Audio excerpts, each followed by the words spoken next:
Hey y'all, what's going on? This is Jesse Bose from the 19th hole. I am in Valdosta, Georgia on my way home, and I'm getting ready to do the tournament information video.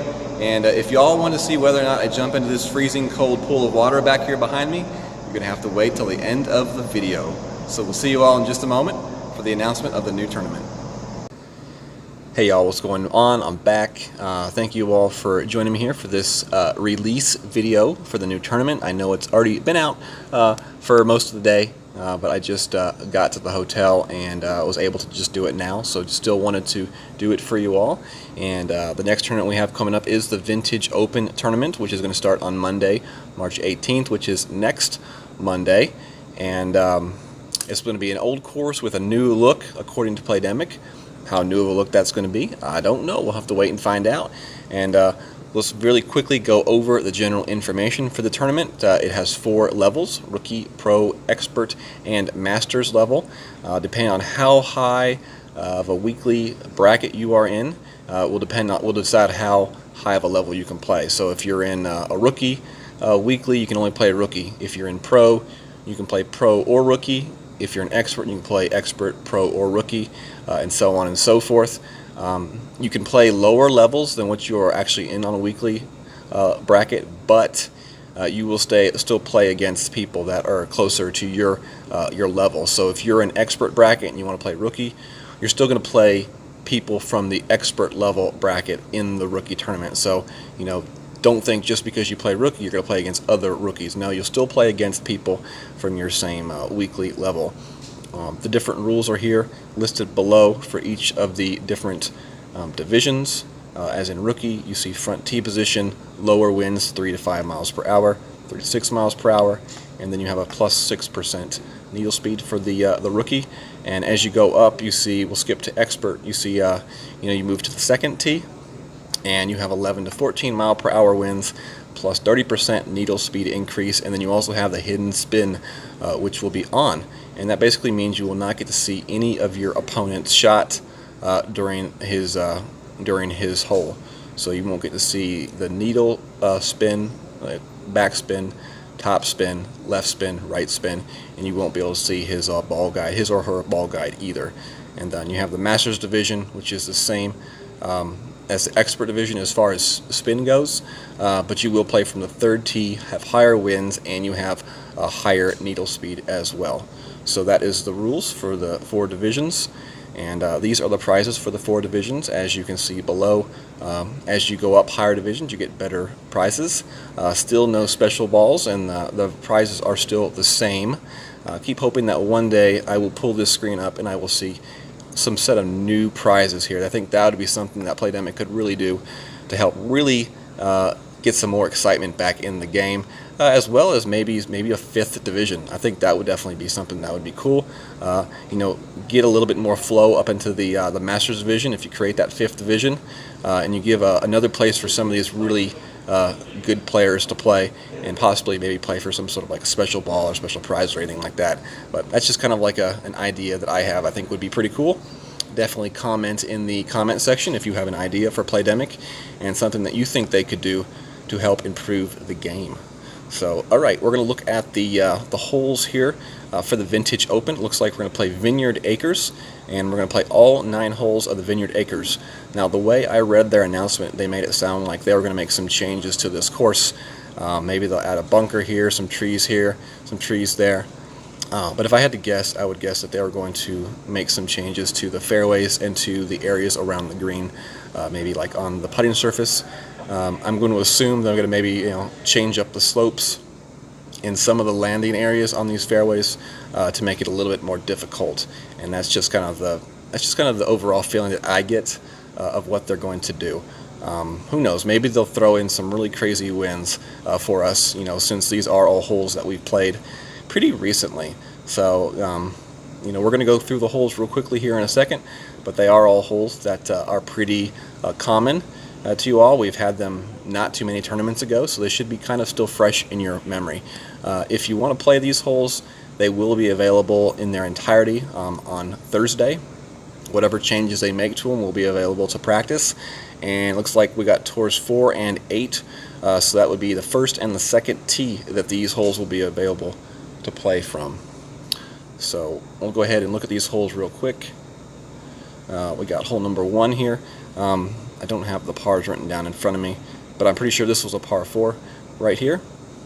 And we'll talk about these very briefly. I'm not really planning on going into any like immense detail on these holes, but basically this is a par 4 that you want to try to drive the green. You will take a landing shot, landing position up in here with top spin and right spin. You will bounce over that rough and you will land here.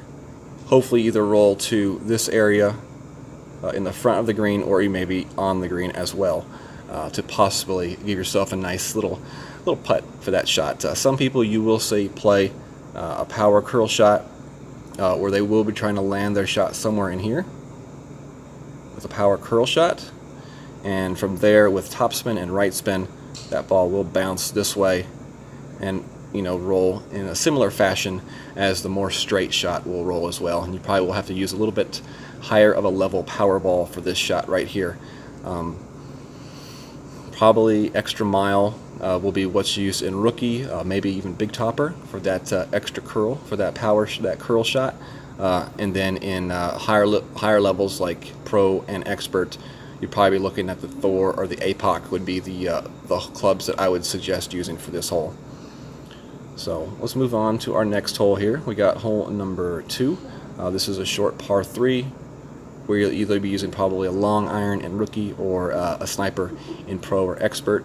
You will be taking your bounce off the fairway right there over the bunker, and you will be laying it just over the edge of that fringe right there to hopefully roll to the hole with some backspin. And that's the way that's pretty much the only way that people play this hole, unless you are playing in the Masters League, where depending on like whether you get like a headwind or something like that, you may take more of a full backspin shot where you're landing it up here with like maybe a high driver, like maybe a high level Thor, or even maybe like a rocket or something like that. Alright, hole 3 right here. This is a hole that we had just recently as well. This is a hole where you'll take your drive off the fairway if you play a straight drive. With a top spin and right spin, you will bounce there in that area, land over the water, and roll your shot out to that zone of the fairway.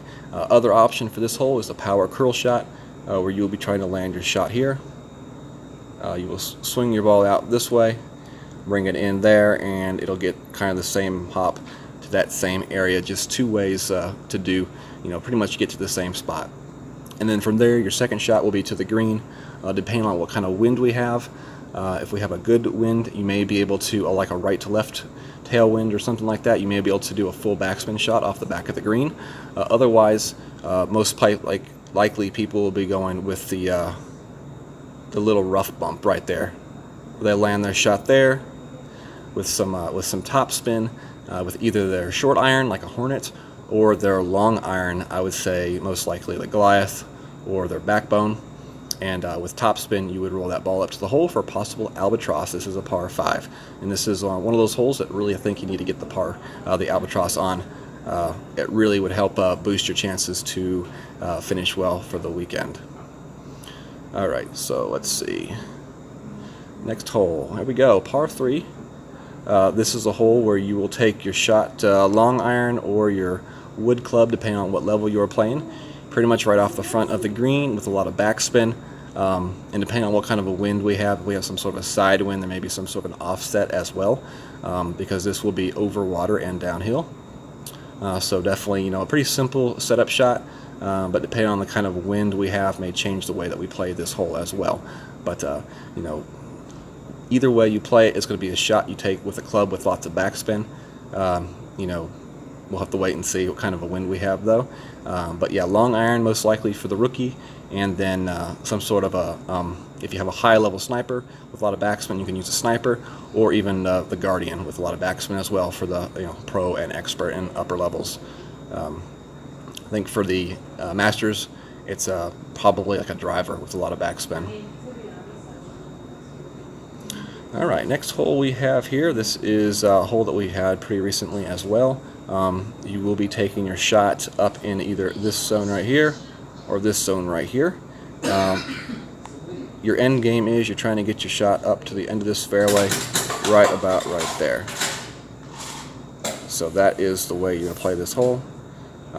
Top spin, left spin you will play, and hopefully you can get your shot to bounce up here, roll up that way, and you would follow the same way from the right side. Now from there you will have a shot with a wood, most likely your big dog or your cataclysm if you have that, and you will want to be using a power ball for this shot, at least a level 3, level 4, and your shot will be up this fairway right there and over the bunker with some backspin, and then it will roll out to the pin. Hopefully get yourself the eagle and possible chance at the albatross, but it's very vital and important that you do get your drive to the end of this fairway section right here. Without getting there, the chances of getting to that green in 2 are very slim, and your odds of getting an eagle out of this hole are low, and definitely a hole that you want to get the eagle on for sure. Make this a little bit smaller here. Okay, so our next hole here is a par 4, and you're just going to take a simple driver shot, land it in the fairway right here, and trying to roll it up onto the ridge right about there. No matter what tee you play from, either the first tee or the second tee, that will be the shot you're going for. Lower levels can go with a quarterback or extra mile. Higher levels may want to go with a driver with the best accuracy, just to guarantee you get your shot up to that top area. Depending on what kind of a wind you have will decide how much topspin you will use for the shot. If you have a tailwind, use less topspin. If you have a side or a headwind, you can use a little bit more topspin. But you do want to make sure that you don't go too far and into the rough over here. That would not be good. Your second shot is most likely going to be a sniper shot to this area right over here, and from there you will bounce with a sniper with tops, both backspin and left spin, and hopefully get that one into the hole, which would be a really nice eagle. But more than likely this will be a hole where you see most people playing getting the birdie, most likely. Higher level divisions like expert, depending on what kind of a wind you have, there may be a possibility to use like an apocalypse or even a higher level Thor to do a power curl shot where your ball will actually land somewhere in this zone right here and hop over this rough, hit here, and possibly roll up onto the fairway. But it's a very difficult shot to make. It was a shot I saw very few people make last tournament, but it's still there, and a possibility depending on what kind of a wind that we do get for this drive in the higher levels like expert and up. Alright, the next hole we have is a par 5. This is I wouldn't say it's a tough par 5, but it's a tough par 5 to get the albatross on. You do want to use an accuracy driver to put your shot up in the front edge of this fairway. You do want to make sure not to use too much topspin, so I suggest a driver with a lot of accuracy and a nice ball guide. Quarterback or even a rock would be nice, but do make sure that you limit your topspin and you don't go too far into the rough. You want to get as far up as you can without going into the rough for your second shot. Hopefully we get a good wind for our second shot, because you will be using most likely your big dog or cataclysm. You're going to be making your bounce somewhere in this zone right here with topspin and some left spin, hopefully taking your second shot up to this zone right there. If you can get there, then you will have a chance to take your third shot here, hopefully to the pin for a possible albatross, but make sure you get yourself that eagle.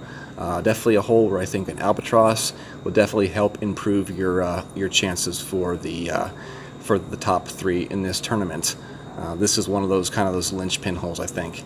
You know, if you can find a way to get that albatross 1 out of 2 times or even 2 out of 2 times, your chances will definitely be improved greatly. So other ways that you can play this hole, you know, you can try to play a power shot if you have good wind. That would require a high level driver with really good topspin, like a Thor 6 or even like an Apocalypse 5, Apocalypse 6, and like a power 5 ball. But there is a possibility of being able to take that shot, bouncing it here and popping it over the rough here into this zone right here. But that's very wind dependent. So I would definitely go with the accuracy and the ball guide driver. Put yourself up left to the edge of that fairway, and then give yourself a nice second shot to this second location right here, and that will give you the best position for the possible albatross. All right, let's see what we got next. And we got the par 3 here. This for par 3 right here will be a shot where you land your ball in this zone right here with topspin and some backspin, and your side spin will depend on the wind that we have. But this is another one of those par 3s that the landing location has not changed much for the first few divisions, but really will depend on what kind of a wind that we have, because the slope of this fairway right here is a down slope, and it has kind of a right to left slope to it as well, so that ball has the tendency to kick to the left.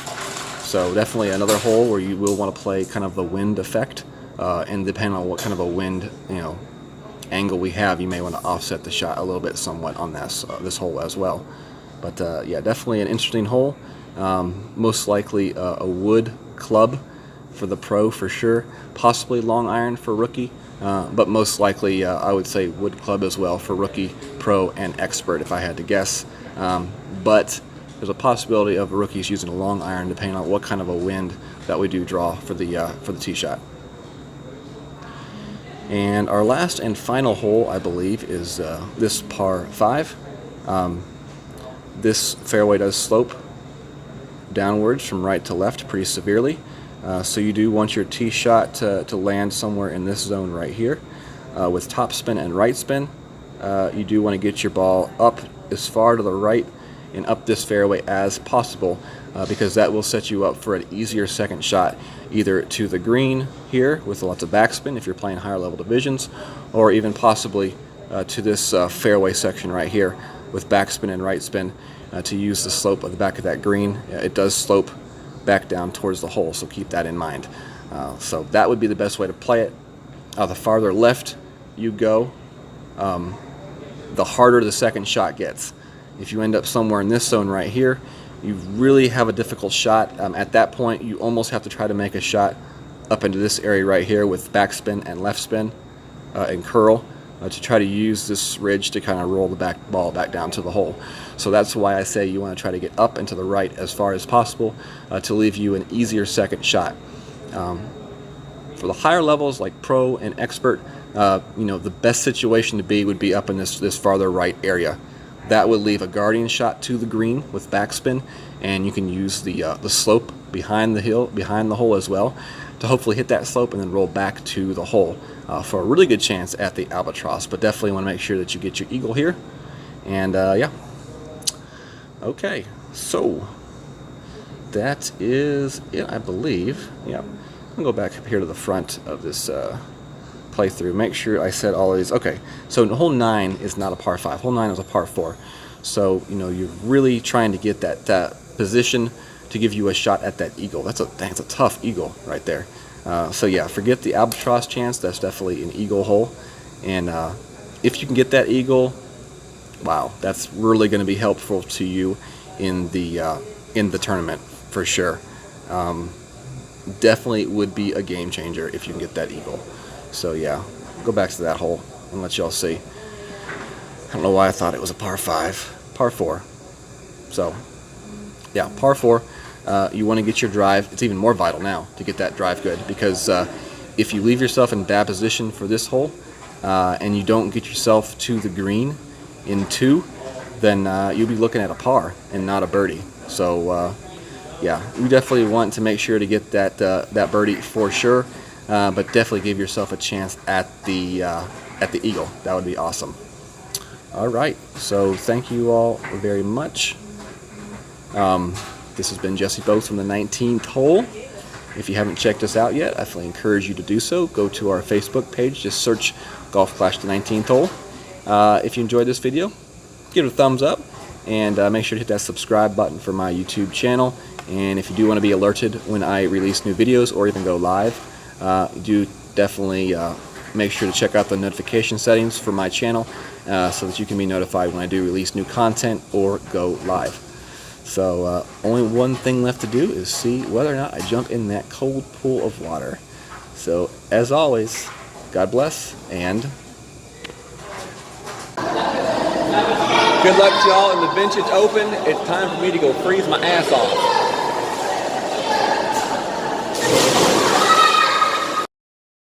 Once again, thank you all for your devoted support, and I will be doing a Throwdown Thursday with Tour 4, which will be what tour the course is on, and I will leave it up to you all on how we play that. You will have the choice of basic club, basic ball, if you want to play me that way, or if you want no limit, you can have that choice as well, and I will leave that up to you all for each individual match. Also, we'll be doing a rookie and a pro expert guide as well at some point this week, so keep your eyes and ears open for that as well. All right, y'all have a good day.